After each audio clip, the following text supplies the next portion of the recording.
출근길 신림동 등산로에서 최윤종에게 살해당한 교사, 피해자의 오빠를 전화로 만나보겠습니다. 동생을 잃은 그때의 믿고 싶지 않은 순간을, 아직도 찢어질 듯 아픈 상처를 헤집어야만 하는 이유, 시청자 여러분께 이렇게라도 동생의 소식을 알리고 싶은 절실한 마음이라는 것을 다시 한번 헤아려 주시길 바랍니다.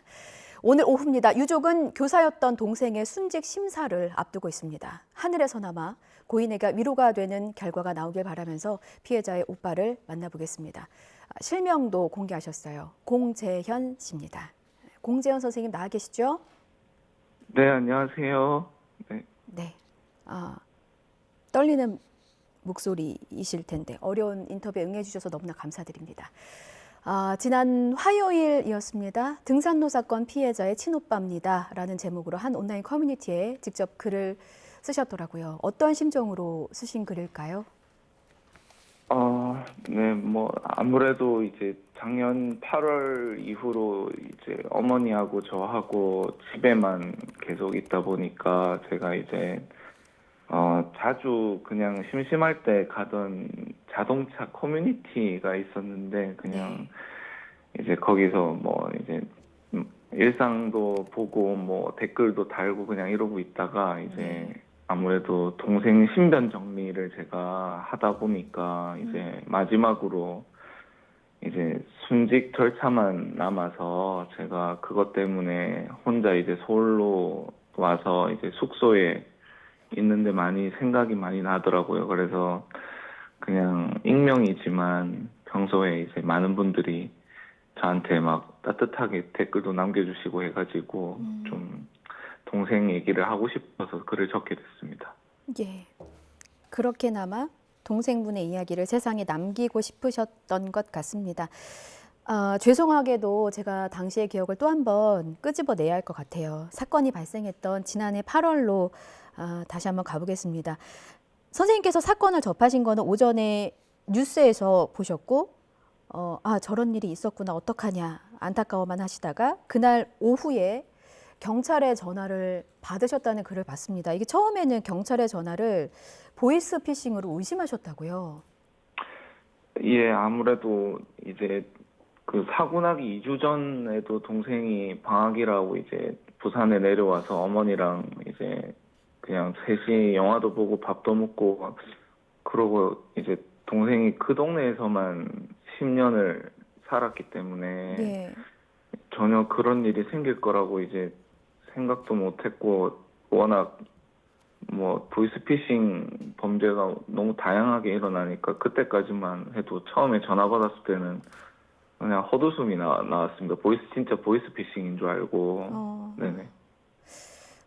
그러다가 이제 그 피해자가 동생분이라는 걸 알게 되셨고 부산에 계셨잖아요. 전화를 받고 어머니와 무작정 병원을 향해 출발했다고 하셨습니다. 그 가는 길은 어떤 심경이셨을까요? 이제 전 진짜인 걸 알고는 일단 어머니를 모시고 빨리 가야겠다라고 이제 생각해서 이제 운전을 하면서 이제 어머니랑 둘이서 이제 별일 아닐 거다 그냥 지금 잠깐 의식이 없는 거지 별로 안 다쳐서 우리 가면은 깨어날 거다 이렇게 둘이서 얘기하면서 그렇게 올라갔던 것 같습니다. 그렇게 마음 졸이며 올라간 길 끝에 동생분이 있으셨습니다. 동생분을 마주한 순간 죄송하지만 좀 말씀 부탁드려도 될까요? 일단 가자마자 그 의사 선생님께서 이제 병원에 왔을 때 이미 심정지가 30분 이상 이제 진행돼서 손을 쓸 수가 없는 상태고 이제 임종 면회를 바로 해야 될 것 같다고 이제 오늘을 못 넘길 수도 있다고 그래서 응급실에 들어갔는데 이제 온몸이 좀 뭐에 긁힌 것 같은 상처 투성이고 이제 무슨 기계 같은 걸로 숨만 쉬고 있더라고요. 네. 충격이 크셨을 것 같습니다. 어머니께서도 갑자기 딸을 잃게 된 건데 아직도 일상생활은커녕 집 밖으로 나오시지 못하고 있으시다고 들었습니다. 어머니 건강은 좀 어떠세요?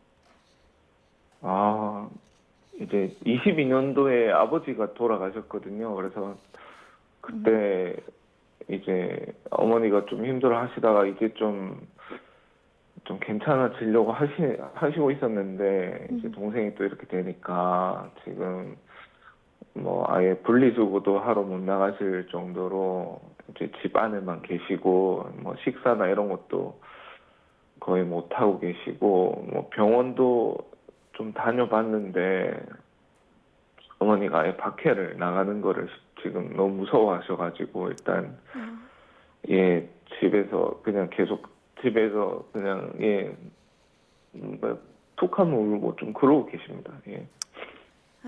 어머니 건강하셔야 따님도 하늘에서 좀 마음 편히 보시지 않을까 싶긴 합니다. 어머니 좀 기운 내시고요.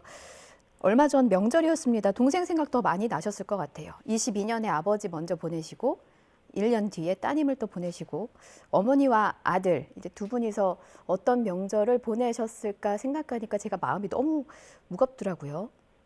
세상을 떠난 동생이자 선생님 어떤 분이셨습니까? 뭐 제 동생이지만 되게 이제 책임감이 강하고 이제 서울교육대학교 합격하고 이제 혼자 서울 가서 뭐 제일 처음에 자취방 구할 때 보증금 이제 집에서 해준 거 말고는 집에 손 한 번 안 벌리고 그렇게 되게 착실하게 살았던 또 동생이고 또 아버지 임종 전에는 이제 자기가 이제 방학이라서 예. 한 달 내내 이제 임종하는 날까지 이제 혼자 아버지 간병을 했었거든요. 그때 코로나 때문에 이제 보호자가 한 명밖에 못 있는 상황이라 이제 자기가 끝까지 아버지랑 있고 싶다 해서 되게 뭐 심성도 되게 착하고 뭐 장례식 때도 뭐 저는 잘 뭐 동생이 회사 생활 어떻게 하는지 몰랐지만 장례식 때도 뭐 졸업한 제자들이나 학부모님들이 엄청 많이 와주셔가지고 그런 거 보면서 뭐 학교에서도 정말 좋은 선생님이었구나. 네, 뭐 그런 생각 좀 했습니다. 네. 너무나 좋은 선생님이자 가족을 품에서 떠나보내게 되셨습니다. 피해자 최윤종이 1심에서 무기징역을 선고받았는데 선고를 듣고도 법정에서 고개를 갸웃거렸다고 해요. 그리고 바로 항소에 나섰습니다. 최윤종의 항소 소식을 듣고 어떤 마음이셨어요? 제가 뭐 법을 잘 모르지만 뭐 제가 알기로 이제 강간살인죄라고 알고 있는데 이제 그 죄에 대한 어떤 형량은 무기징역 아니면 사형 두 개밖에 없다고 제가 알고 있거든요. 그래서 무기징역이랑 사형밖에 없는데 거기서 무기징역 받은 상태에서 뭘 어떻게 더 깎으려고 항소를 했는지 참 이해가 가지 않고 재판 내내 그냥 어디 놀러 왔나 싶을 정도로 태도도 불량해서 정말 뭐 상식적으로 좀 이해가 안 갔습니다. 검찰은 당시 사형을 구형했었는데 검찰도 함께 항소를 했다면서요? 제 법률 대리인께서 최윤종이 이제 항소를 하니까 저희 검찰에서도 검사님이 바로 항소하셨다고 제가 그렇게 전달받았습니다. 예. 직접 재판장에서 최윤종을 보고 분노를 금하지 못하셨습니다. 재판 내내 반성의 기미를 찾아볼 수 없었고 반성문도 딱 한 번 썼고 혹시 최윤종이나 가족에게 제대로 된 사과 받으신 적 있습니까?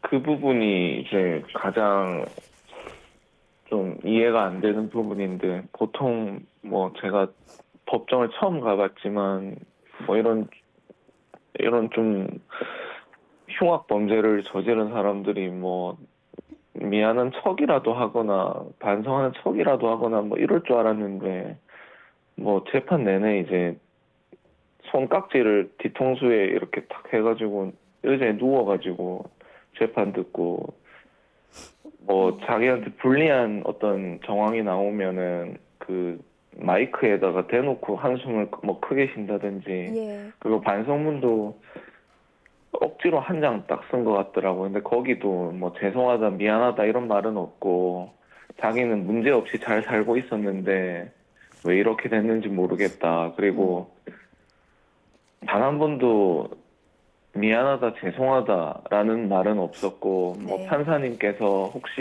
유족한테 사과할 마음이 있냐라고 물었을 때 음. 미안하다, 죄송하다가 아니라 그냥 뭐 안 좋게 보실 것 같아요. 뭐 이런 말을 예. 했던 걸로 기억합니다. 네.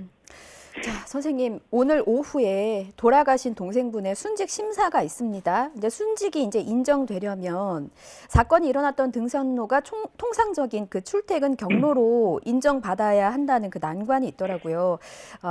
순직으로 인정돼야만 하는 이유를 끝으로 시청자 여러분께 좀 호소해 주신다면 어떻게 말씀하시겠습니까?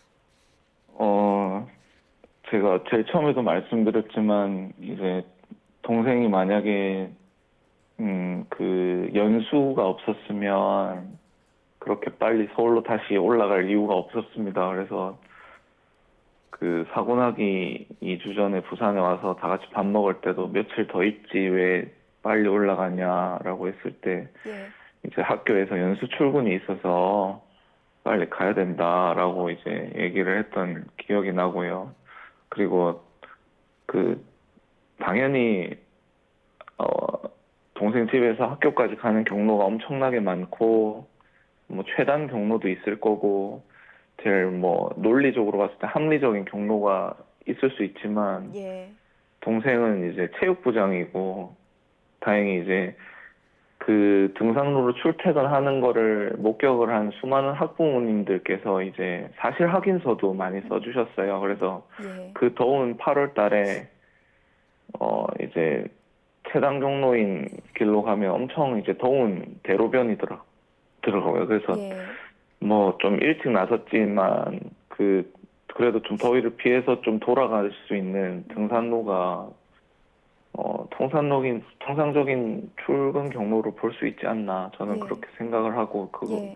그 길로 한 번만 간 게 아니기 때문에 네. 뭐 그래서 사실 확인서로 많이 저도 봤는데 네. 다들 뭐 예, 공인 선생님 많이 봤다 이렇게 얘기를 해줘서 예. 예. 알겠습니다. 오빠분 그리고 어머님의 바람대로 합당한 결과가 나와서 동생분이 하늘나라에서 아버님과 조금이라도 좀 편히 지내시길 저도 유족분의 편에서 함께 응원하겠습니다. 이 순직 심사 저희도 함께 지켜볼게요. 선생님 너무 힘드셨을 텐데 오늘 전화 연결 고맙습니다. 네, 감사합니다.